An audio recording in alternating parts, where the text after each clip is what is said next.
I don't know where you want to start. I'm going to start with this. We won the game. Kids found a way. All right, I'm going to start with this too.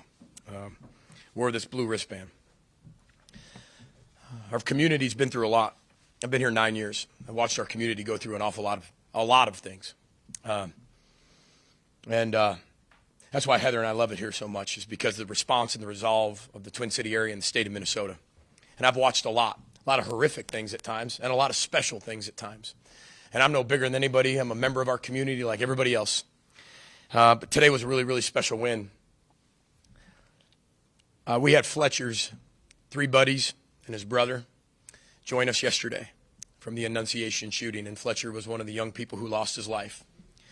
And their dads came and spent a lot of time with us yesterday, and it's pretty amazing how resilient kids are. They come into my office and they want to know about, can we have some bubble gum? Coach, what sunglasses do you wear and why? Which tie you picking tomorrow? What game is this? What game is that? And I think it's really important to understand is because at Fletcher's funeral, it was talked about how one of his greatest moments and memories was at our USC game last year when we stormed the field and beat, a top 11 team in the country, USC. And there's a picture in my office, and I didn't even know the family, but there's a picture of those boys on our field. And I have 4 kids, like a lot of you have children. And it's the most unthinkable, tragic, catastrophic feeling you probably could ever have with losing your child. And to have Milo, Tripp, MJ, Sebi, and their dads just being with us all weekend on their time when they were ready. Mike Rosbicki did a tremendous job of hosting them and bringing them into our family. And they were with us on the sideline pregame. They were with us in the locker room after the game. They all got a game ball. And I know Fletcher is smiling down on his buddies and his brother. Kids are really resilient, but we don't understand how that will really impact and affect young people when they're 20, 25, 30, 35, 40. But today, I know Fletcher was smiling down on them, and they got a lot of pictures tonight on our field.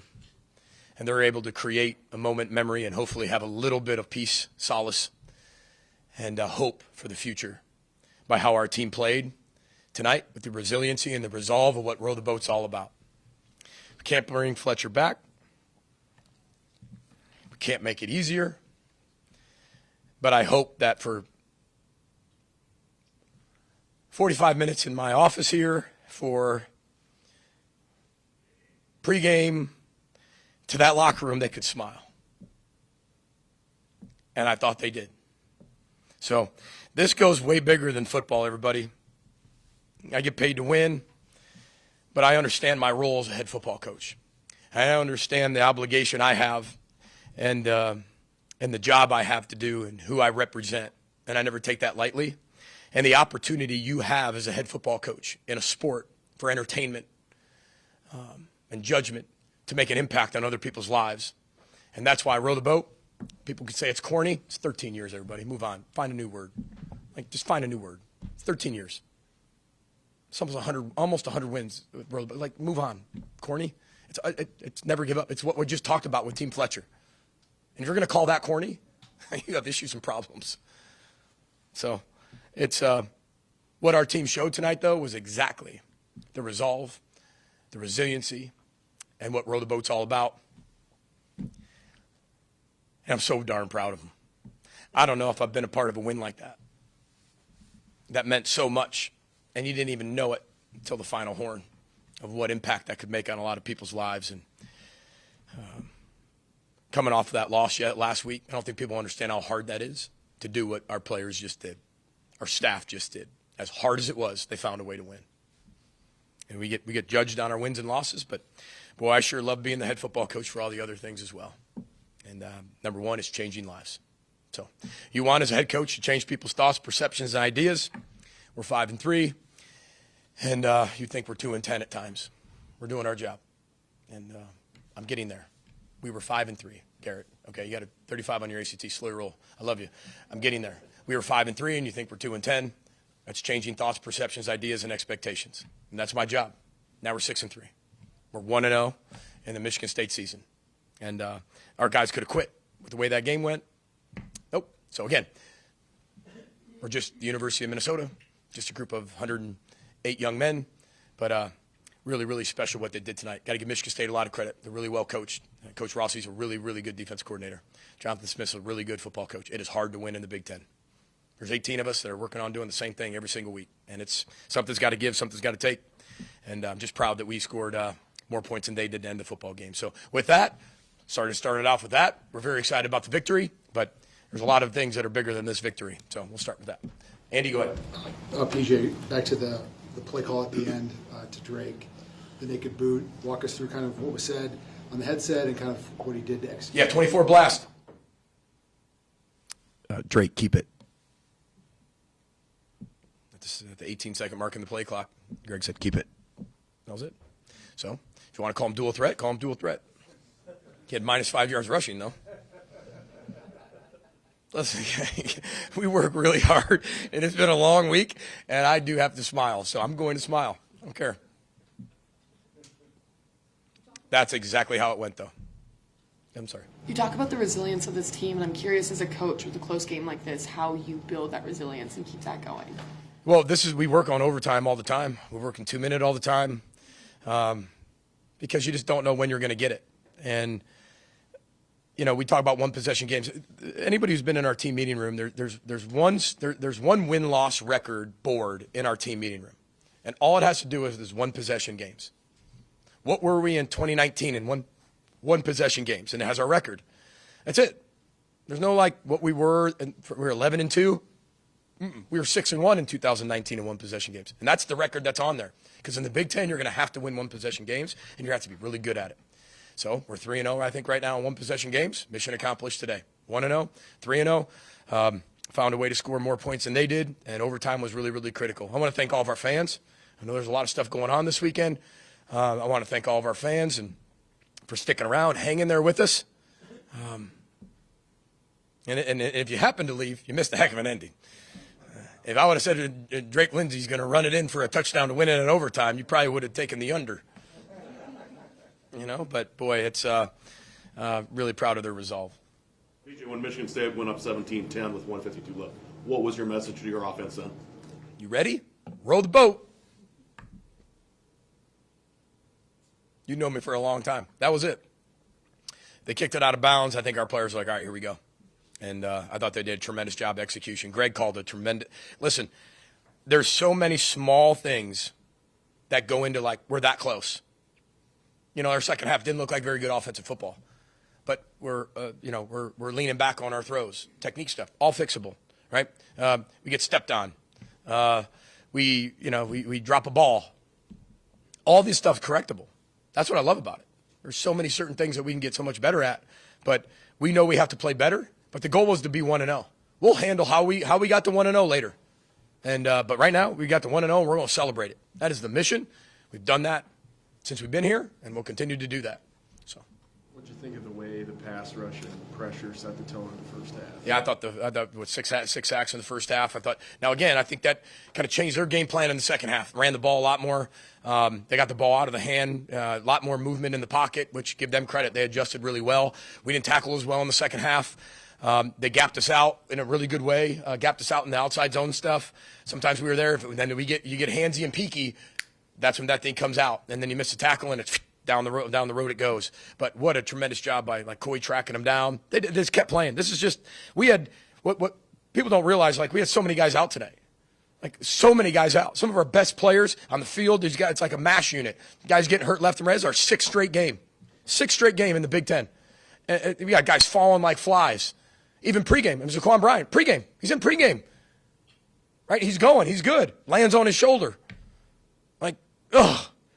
And he's out. So you're making those adjustments even 10 minutes before you go back out there. I'm just so proud. It was a true team effort, and really proud of our guys. We got to get healthy. The old saying, right? Bye week came at a perfect time. Can't wait for the bye week. What did you learn about Drake in those final moments today? He's growing up. He's not grown up. He's growing up. It's hard. It didn't all. He did well. We didn't start fast. He accelerated in the middle. We didn't necessarily finish strong, But then we finished strong, and then in overtime he took over.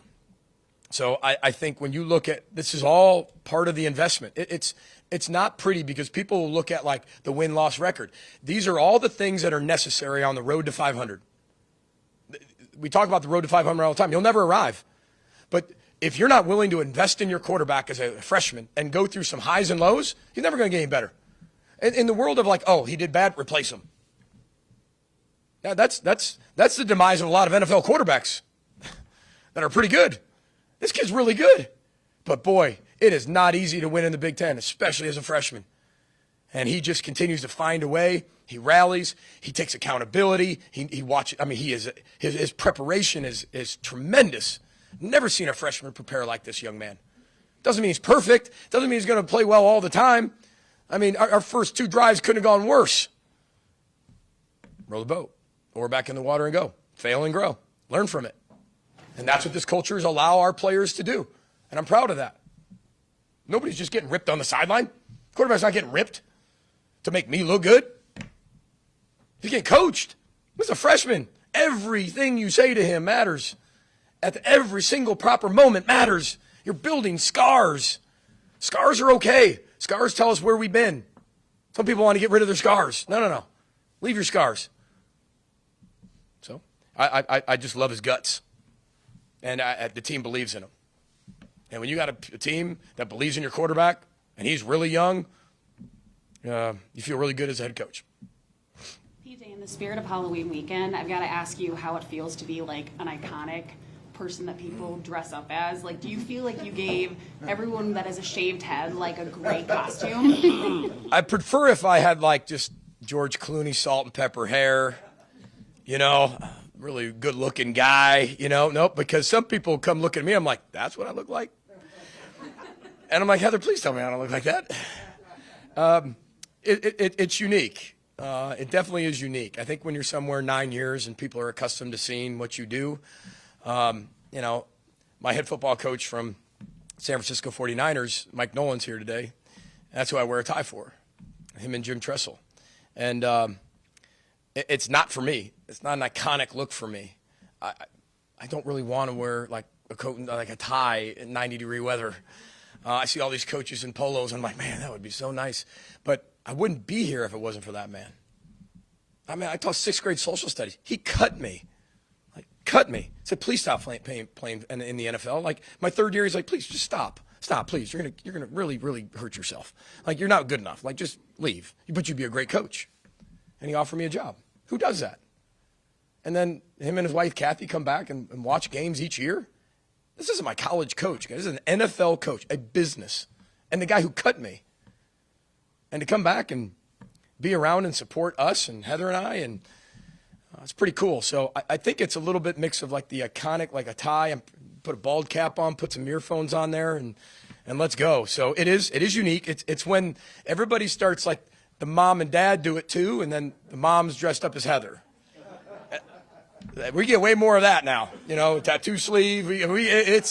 She gets a lot too. But I think when you're somewhere so long, I think that comes with it. It's flattering. It's unique.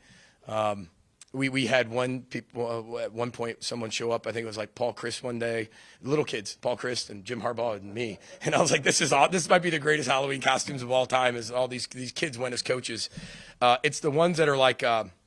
The dads yell from like 50 feet away as the kid asks for candy. It's like, tell him to throw the ball more. Those are the ones you're like, just come a little, just walk up. You can tell me that. That's all right.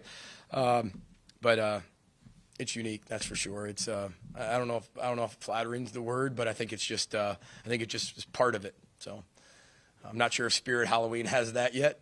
The old Coach Fleck look, but. I think people need to shoot for a higher bar. We'll do 1 or 2 more for Coach. If there's no more, we'll move on to players. Any more questions for Coach? You mentioned a little bit about the Iowa game and how hard it is coming off of a loss like that. What was the biggest message in the locker room before the game? In the locker room before this game? Yeah, before this game. Well, the pregame messages are delivered in a very different way, but they're really just a combination of what we prepared for during the week. Our players wore these green wristbands all week, and it was green means go. Just go. I mean, let's not. We already drained all the juice from that orange at Iowa. Move on. It is what it is. It didn't go well. Move on. And Greens go. Just go forward. And then the whole thing was start fast, accelerate in the middle, and finish strong. We did that, but we just didn't play it as complementary football. That was the biggest message that I hit right before we kind of went out there. And that's my job, is to come up with something that kind of gets them moving and gets them going. And I thought that's what we talked about. So, but that was really just kind of go out there, and we need to play really disciplined football. And I thought they did that. We had to lock the gates, and it was going to be 60 minutes. And we'll let them out after 60 minutes. Actually, more than 60 minutes today, unfortunately, but fortunately. So just really proud of our team. Means a lot. So thank you very much for sticking around. Enjoy our players. I mean, our players are something else. I can't say enough great things about the type of men these young men are. And I don't think people understand how hard, as an 18 to 22-year-old, with all the things going on in college football and all the distractions, and having a week like we just had, coming back and finding a way to win in overtime against an opponent that was backed into a corner, and we got their best shot. So really proud of our players. It's all about them, so enjoy them. Row the boat, Sky Mile, go Gophers, everybody. Thank you.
Deal with what you had to in this one as well.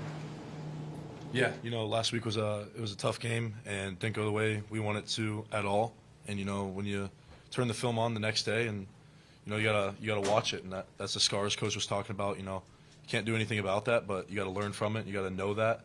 You got to know what you did wrong, and then at the end of the day, you got to move on. You got to go play the next game. And when you look to the guy next to you, no one was thinking about last week. Still, everyone's focused on what the job was today, and that was to go 1-0.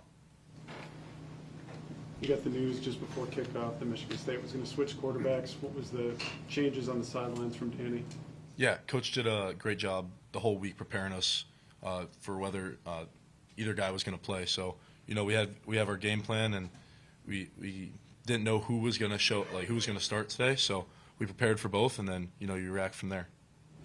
Matt, Michigan State ran that crack toss and short yardage, and you really ID'd that quickly. Can you take us through the moment, what you saw on that play?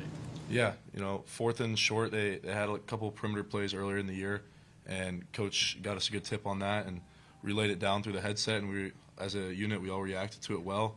Had a great edge set by the defensive line. He had to cut back, and that's what we do. We make each other right. Jackson, you guys had a lot of success getting to the quarterback in the first half, and the second half not so much. What was the difference between the two halves there? I think, I think their team did a really good job as far as just doing some adjustments, and I think we had to also adjust to the adjustments that they made. But really, first half, we were just thinking go, go, go, go. And, the minute that you slow down just a little bit, things can catch up to you. So, luckily we were defensively able to get things back going. But, now going into the bye week, we're going to find out how we can continue to just keep going and keep going and keep going to where, we're just continuing to be able to dominate offenses. You just talked a little bit about, kind of losing that momentum. How do you build that up? And as like leaders on the team, how do you build that up for the defense and the younger guys? Yeah, as a program, we don't believe in momentum. Every play is its own entity, and when you come out at halftime, you just got to go play ball. We're not thinking about what happened the first half, we played good or not. And the same thing, a good play, bad play, we're always on the next play. So I think as a unit, we did a really good job. Coy chased down the guy 70 yards downfield just so we could defend another inch of grass. Like, that's the kind of guys we have in our room, and that's the kind of guys that are in this program. And like, that's awesome. Like, just wanting to play another down, defend every inch of the field, and that's important, and that's the kind of leaders we have on this team. Jackson, what was the message before overtime? You had given up the lead later, but then you got back there. The offense came back and got you to overtime. I think, we kind of knew we just had to continue to trust our process. I was talking to Carter right next to me. I was like, hey, offense is going to go out there and do what they got to do. When we get our chance, it's time to just go ball out. And so, you get to a point kind of where it's just like, all right, I don't have to think too much. I just got to be physical and do my job within the defense. And, when you're able to do that and really just be able to pin your ears back while playing sound defense, you can do a lot of good things.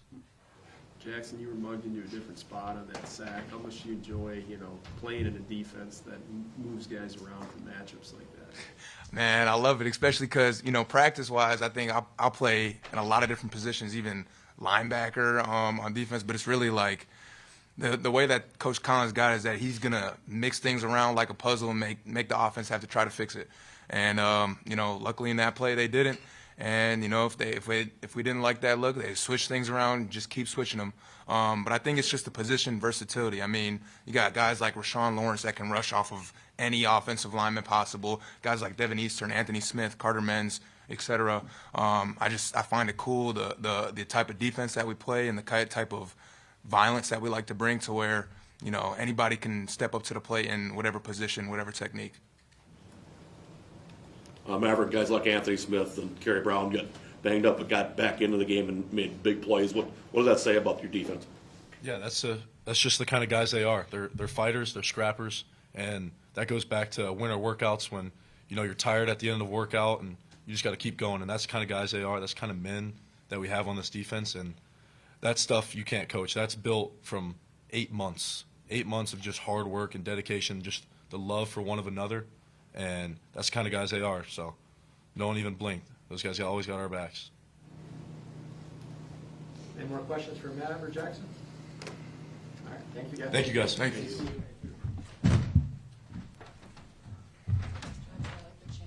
Thank you. Appreciate it.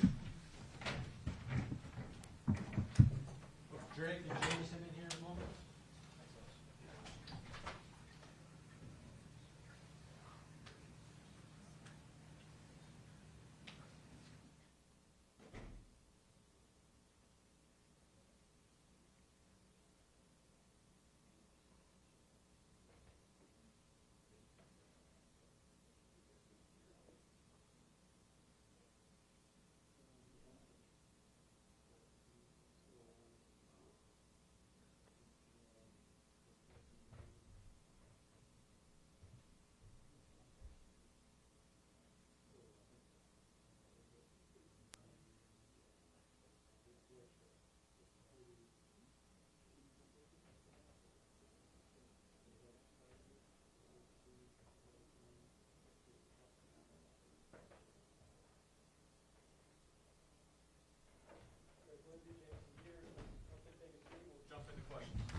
In the headset, 24 blast, but you're going to keep it? Yeah. I mean, it gave me a little jolt of energy when he said, like, he was talking to the coaches, and I don't think he meant for me to hear it yet. And I was saying the play, and he was like, I'm going to tell him to keep it. I'm like, okay, here we go. And then he was like, hey, keep it here. And I obviously already knew. And then that guy was hanging out over there and had to make something happen. And then just went for the pylon. Jameson, what was your impression of that play? I was somewhere else mentally. I was, on the line of scrimmage, just blocking my butt off, and then I look over to my left, and I see Drake just put a little stiff arm on dude and put him into the ground. So it was really cool to see Drake just kind of put the ball in his hands and put the game on his shoulders, and he's a playmaker, and he went out and won the game for us. And we're all running over to him and jumping on him. Hopefully we didn't hurt him. Greg, how tense was it? You had to wait through the review. Yeah, I mean, I didn't really think about it. I thought I got in easily, obviously, and then seeing the review, my toe went out like it happened right at the same time, ball crossing the line and toe. I thought it was obviously in though. I mean, and then it was. So, but yeah, it was awesome. Like, what were the troubles for most of the game? Yeah. What did you feel like you were struggling with? Yeah, we just, myself included. I mean, obviously we weren't executing at a high level. I mean, I obviously have a handful of plays that I want back, that I got to do better for us to move the chains. The first drive was completely on me missing the check down. That starts with starting fast, and that starts with me on that play 100%. But there's multiple plays I want back that I'm going to watch the film and continue to learn from so I can be better for this team. What was the message before that final drive of regulation? You guys had punted 4 straight times. Yeah. You didn't have anything going, and then you finally get into the end zone to tie it. What was the message from you to the offense, from Harbaugh to you guys? Yeah, it's just a one play at a time mentality. Obviously that drive was the last drive. We knew we had to go make something happen. So the sense of urgency obviously goes up because that's the last drive. You have an opportunity to go tie the game, send it to overtime, and then let everything else handle itself. But it's just one play at a time. Make the available play, and don't force anything, and just keep the chains moving. After a loss against Iowa last week, kind of making that game-winning touchdown, how does that feel, and what do you think it represents about the team and their offense? Yeah, we've been in this position, I feel like, a few times this year where we have to go score to win or score to force something, and obviously it feels great, but, I mean, I had no doubt in my mind. We've been in this position, like, multiple times where it feels like we have to go do something where we maybe have not played our best game, but when it comes down to it, this is what we're built on at Minnesota with Coach Fleck's culture. This is what we do. We finish games, and that's exactly what our offense did, and then defense held them to a field goal in overtime, which was obviously huge. Drake, you guys were able to hit an explosive in the run game with the gap scheme counter. Yeah. Look, how nice is it to have a complementary option like that off your zone scheme, and what went into executing that well? Yeah, obviously gap is going to continue to be a huge thing for us. It's a great run. We haven't utilized it all that much, I feel like, this year, and we used it a few times today, and it hit really well. And Femme did a great job hitting it. The O-line did an unreal job. Tight ends, wide receivers, and then Femme just did the rest. And I just had to make sure the ID was correct and let them all do their thing. So that was it. Any more? Jameson, when you look at the versatility of the tight end room, you got Frank playing a little fullback, you got you lining up in different spots. What does that bring to the offense? Just you guys being able to wear a lot of different hats in the system. Yeah, I think it's really important to have the tight end room that we have, and we're just able to do so many different things, and we're so versatile. And I think it can, make it a little bit more complex for the defense, and it opens up things for us to do in the offense and just experiment with things, use different personnel to help with matchups and things in the run game and pass game. So obviously I think it's really important, and as we go through the season, we just get better and better at things. And it's really cool to see all my fellow tight ends out there making plays and doing great things in the offense and executing and helping us win games. So I'm really, really proud of those guys. You guys are bowl eligible now. How does that sink in at all, or is that just part of the process? Definitely is part of the process. It just goes to show of, the Big Ten. It's hard to win in the Big Ten, and, whenever we win, we celebrate. And I'm proud of our coaches and all the work that they've put in, their time away from their families. And I'm proud of our guys that, we never gave up and we respond. And then we just find a way to win. And, I'm super proud of our guys, just the way that, they kind of handled adversity tonight. And, I think we'll kind of build on that in the bye week and get better at the things we need to get better at, and just be super introspective and, get better every single week. Rick, they talked about on the TV broadcast that Max Brosmer met with you this past Monday after the Iowa loss. Yeah. What'd you guys talk about? It's just a lot of those. We went to dinner, but it was great talking to him.